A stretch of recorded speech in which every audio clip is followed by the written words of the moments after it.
yung aking kapuntahan mo. May maraming magagandang tatawin at magkaka-encounter ka ng iba't ibang kultura at mga pagkain. Napakabilis. Kaya mga talaga naman na naunawaan yung lakboy sa Lisay at ang bawat isa sa inyo ay nakapaglahat ng kanilang karanasan. Ngayon, class, tayo ay maglalakbay sa mundo ng pagsasanay.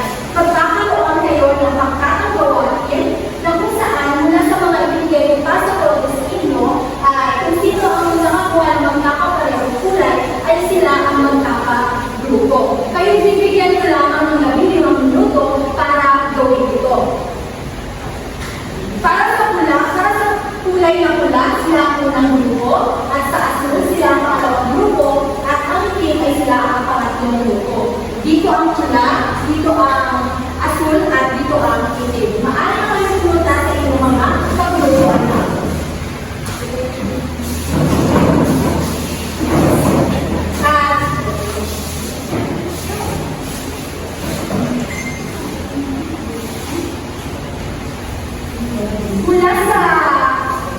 Mula sa backpack ni Laura ay nakalagay dito yung mga kinakailangang gawin ng bawat grupo. Nasaan ang unang grupo, class?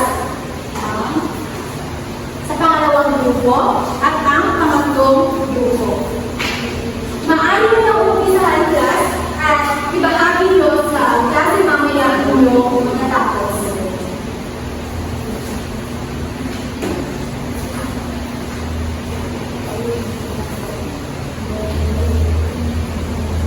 Narito ang pamantayan sa inyong gagawin.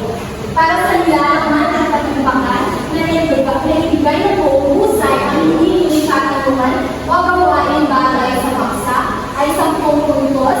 Para naman sa presentasyon na buong husay ang nag-inuulat sa klase ay 5 puntos. Para sa operasyon o organisasyon na nakikita ang kolaboratibo pagsasagawa ng pag-aaral sa gawain na maayos at sunod-sunod at nagawa ng tama ay 10 puntos at sa kabuuan ay 25 puntos. Maaari ko na po sa akin at ito'y ilalagay pagkatapos.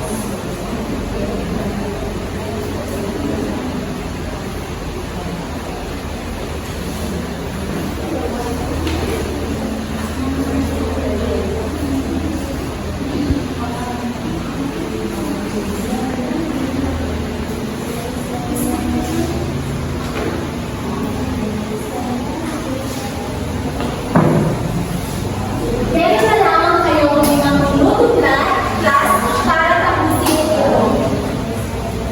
Narito ang gagawin ng bawat grupo.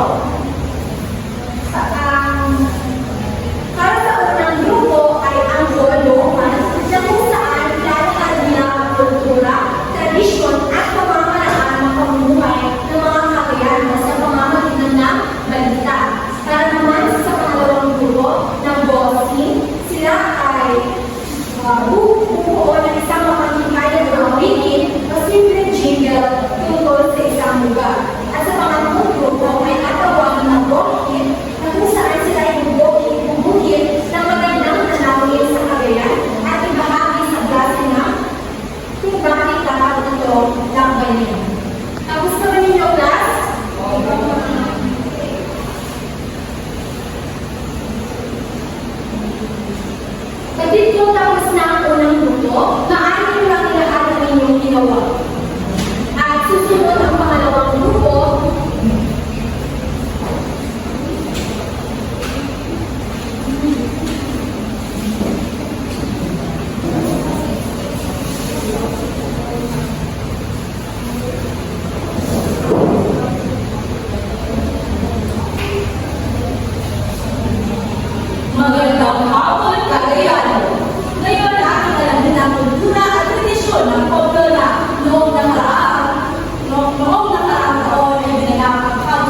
Palestero sa aming pinagbabalitiang kultura, kakanin ito ay ang sikat na royal bibingka.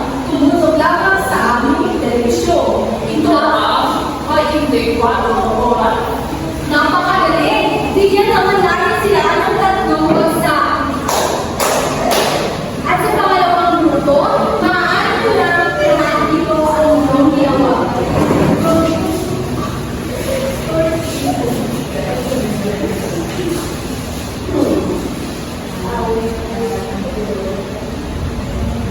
Ang napunta sa akin ay aming paggawa ng Miguel kung saan pinapagkakataan natin sa Miguel sa mga.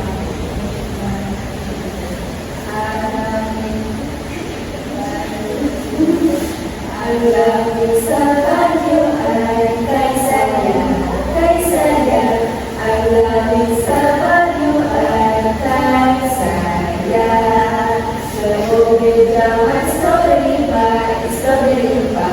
Strawberry pa, may bobela na strawberry pa, tikman at sumaya. Ang hawin ay kahanga. Ang hawin ay kahanga, sitahin mo lang. Napakagaling! Bigyan naman natin ng tatlong bagsak ang pangalawang grupo.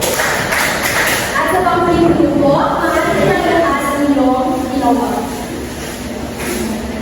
Ang ating pinugit na maganda sa nawin sa parte ng Cagayan ay ang Claveria Boulevard. Dapat tayong pupunta sa Claveria Boulevard Dahil maganda ang tanawin doon at magkakaroon tayo ng peace of mind dahil may malawak na mga karagatan at magandang mga buhangin.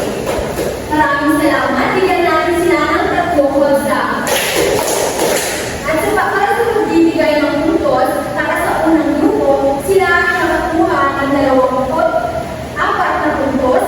At para naman sa pangalawang grupo, sila ay nakakuha ng 24 na puntos. At sa pangatlong grupo, sila ay nakakuha ng 23 puntos. Bigyan niyo ng masigaw ng palakpakan ng mga. At ngayon, tayo ay maglalakbay sa mundo ng pagsasanay. Tayo ay magkakaroon ng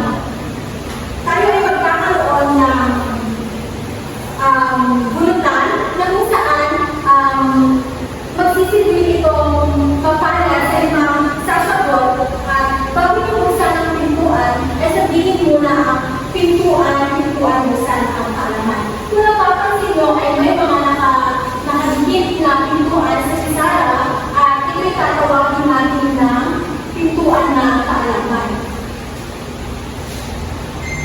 At ako'y bubunot ng pangalan na magsisilbing sasagot sa mga katanungan.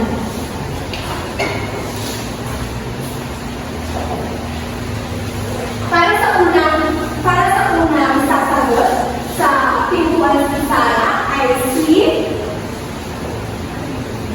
si Christine. Maaari ko pumunta sa harapan at sagutan ang katanungan sa sala. Bago ko buksan natin, sabihin niyo muna ang pintuan, buksan, kaalaman. Buksan ng kaalaman. Pintuan, buksan ng kaalaman. Basahin mo muna anak at bahagi mo ang iyong anong bahagi ng kakway sa mensahe. Nakikita ang mahalaga ng pagtulong na iyo. Patawan mo. Tama! Napakagaling. Bigyan naman natin si Christine ng tatlong bagsak. Para naman sa pangalawang sasagot ay ako ay bubulot ng pangalan na siya ang sasagot sa katanungan. Ang aminin kong pangalan na sasagot sa katanungan ay si Jenny. Jenny, maaari ka ba kung mahalap ka na? At bago mo buksan ang pintuan, ay sabihin mo muna ang pintuan, kung saan nagbusan ng kaalaman. Pintuan, saan nagbusan ng kaalaman. Nasahin mo muna anak at bahagi mo ang iyong kasagutan. Bakit mahalaga ang pagsulat ng lakbay sa mensahe? Mahalaga ang pagsulat ng mensahe dahil dito natin may papahayag ang ating mas sariling karanasan at kultural may bago. Tama! Napakagaling!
ng isang lakbay sa isa.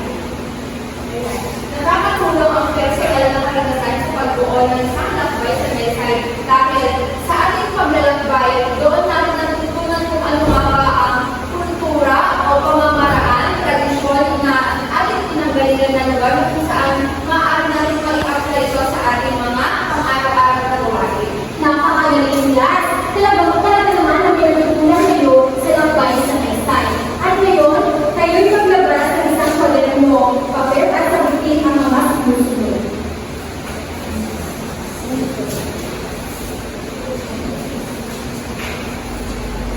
Pasok kayo sa papel. At kung tapos na, maaari nyo na ipasa. Para sa ating kasunduan or ang iyong pagkakaroon,